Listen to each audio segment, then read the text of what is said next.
I've been the type of guy that only had one password and used it everywhere.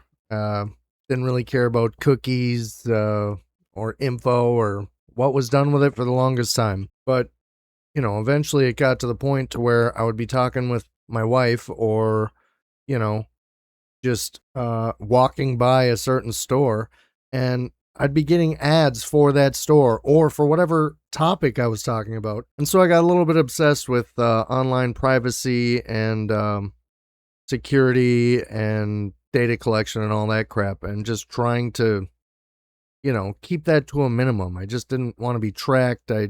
It just felt creepy and like invasive. You know what I mean? So I got a VPN, Proton Mail, password manager, also Proton. I installed Graphene OS on my phone. I might make a video about all that stuff if you care. It's all privacy stuff and encrypted messaging and encrypted email and an operating system for my phone that is not Google or Apple based. In fact, they're privacy based. Like I can turn off permissions for all kinds of stuff you can't on a regular Android. Anyway, obviously, when it comes to privacy, Windows sucks. So you kind of automatically start checking out Linux. And I did quite a while ago. I distro hopped for a while on my laptop computer. I don't use a whole lot except for just streaming video or whatever, YouTube and Netflix. So I didn't have to like get actual work done on there or anything. So I figured perfect testing ground for stuff.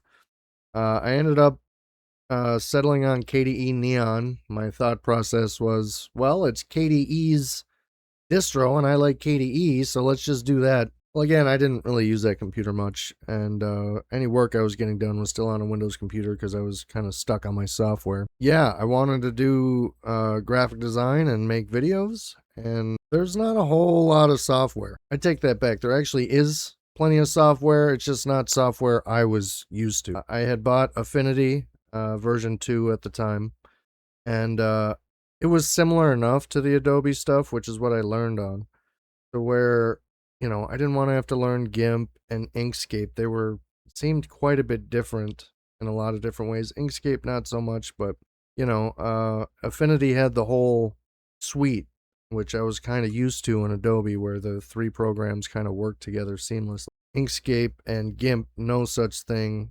GIMP at the time didn't even have non-destructive editing. And then also, like, I had been using DaVinci Resolve. I used to use Adobe. The idea of having audio and video and special effects all in one app, plus they were giving it out for free, was really appealing to me. I was already on Windows, so I kind of got used to that. I know there are other programs in Linux like Kdenlive for video editing, Inkscape and GIMP, Krita, Blender, a whole bunch of like awesome open source software, but I was just used to Affinity and DaVinci Resolve. So on my laptop, it was fine. I wasn't doing any work, but I was still using Windows for my desktop, like I said. And so yeah, I was just using Windows. I didn't use a Microsoft account to set up my computer, although I do have a Microsoft account, but I'm not logged in. Apparently there's some kind of difference. I don't know. That's for the more hardcore privacy nerds. I don't know that much. So then the end of Windows 10 came. My Neon was getting buggier and buggier, and I don't remember if it was an update or something that kind of made stuff whatever. Plus I was getting bored with it, to be honest.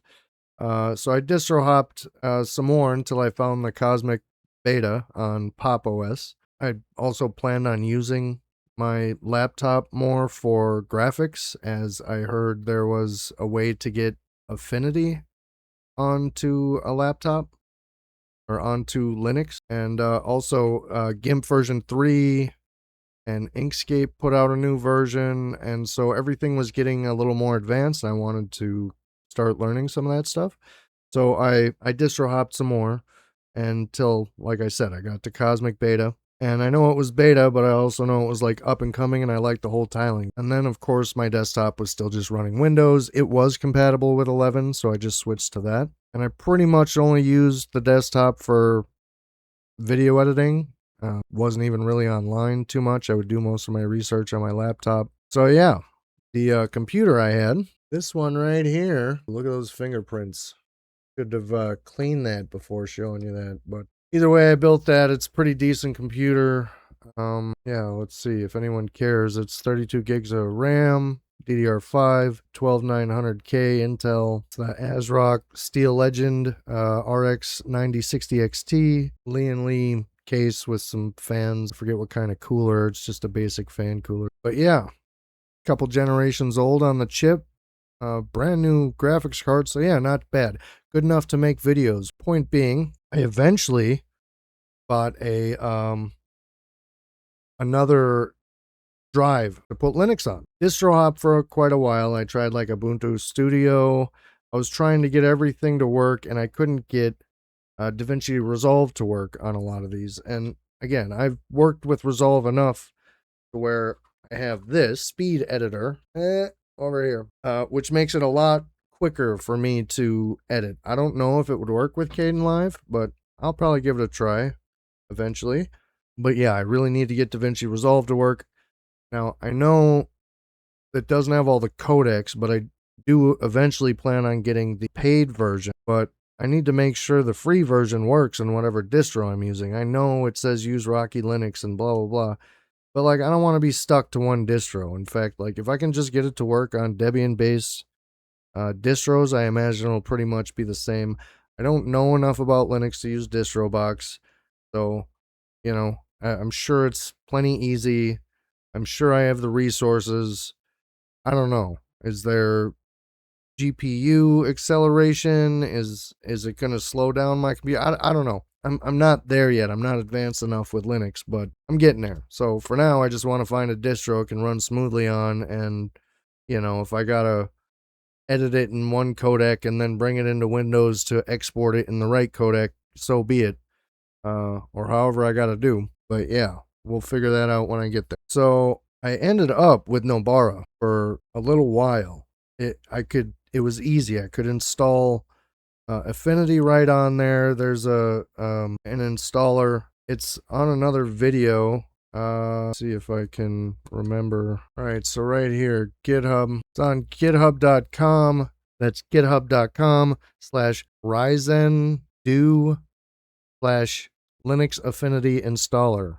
All caps on the, and you can go on there and it's pretty easy to install if you read through all the stuff. It does say right here, system requirements. It has officially supports Arch, Cache, Endeavor, Fedora, Nobara, OpenSUSE, Pico as Zero Linux. So I had both DaVinci Resolve and Affinity working on there.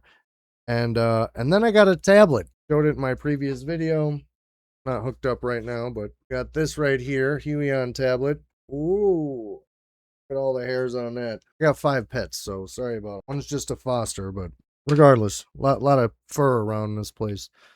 Anyways, so yeah, then getting that to work on Linux also kind of sucked. It seemed like it was just fine on Debian-based stuff, but on Nobara, even though I found this alien software to convert it over into, what is it, RPM, the package type that Nobara supports, that wasn't really working. Eventually, I got OpenTablet, which is a driver that works for Linux and most tablets. It did work, kind of. These dials here, they did not work. Able to press this button, but not use the actual dial, which kind of sucked, but it was a compromise I was willing to live with. There was no Bluetooth. Yeah, I also tried Fedora, but I couldn't get any stuff installed. That's seems like it's not as beginner friendly, which Nobara is very much beginner friendly, but I couldn't get my Bluetooth working. I'm not sure if my motherboard is too new, or I don't even think it's that new. But anyways, I couldn't get that working no matter what I did. I uninstalled, reinstalled, installed Bloomin', Blues, you name it. I went through a bunch of stuff. Nothing seemed to work. It's recognizing that it's there, but it's still not able to pair with new devices for whatever reason. I was able to get it all working somewhat decent. And then, apparently, I hadn't tried to watch a video or listen to, like, I have Spanish lessons. I couldn't listen to my Spanish lessons through my browser. I tried a couple of different browsers, didn't work on any of them. I downloaded all the codecs, like it says right at installation, it's an option. None of it worked. I mean, maybe I'll go back and tinker a little bit, but for now, I do have Pop OS. I think I'm going to go on here. It makes more sense because Pop OS on my laptop, I mean, the benefit of that is the tiling window manager, the easy click on and off again tiling windows. And I don't know, on a laptop, it's just not all that worth it. I can pretty much split screen it. It's only like a 15-inch. Could maybe do 3 windows and get some productivity done, but I'd rather just have a KDE based environment. And so I picked Tuxedo. I had it on that laptop before. I like the Linux experiment, and he's always selling Tuxedo computers. And so I figured I'd try their distro. And you know what? It actually works really well for me on that particular laptop. So I just been using that. Um, and yeah, I'm kind of excited to try the tiling window manager on a system with multiple monitors where it might actually be useful. And so I've basically been using Windows. I will try to move back over to Linux. I'm probably going to move all my research and maybe even my filming and stuff back onto Linux, and then only edit the videos on Windows so I can be off of Windows as much as I can. So, as a creative, that's kind of my plan to get the software working that I like to work. Am I being too petty? Should I just learn Kdenlive? Is it worth it to have the audio and the special effects and the? Is it worth the pain in the butt, or should I just try and switch to something else? It's not like I'm doing a whole lot of special effects or anything crazy. But on the other hand, someday I'd like to. And it is an industry standard for the color anyway, and a lot more people are moving to it for other reasons, for the editing and stuff. What about the Affinity? Should I just bite the bullet and learn GIMP and Inkscape, or use Affinity? I mean, I did pay for version 2, but now it's free to everyone. Is the app integration worth it, since it's technically 3 apps in one? It's like DaVinci Resolve. Is it worth it to try and deal with all this proprietary crap, and when there are similar open source solutions? Let me know what you think. Until next time, those are my thoughts, I guess. Have a good one.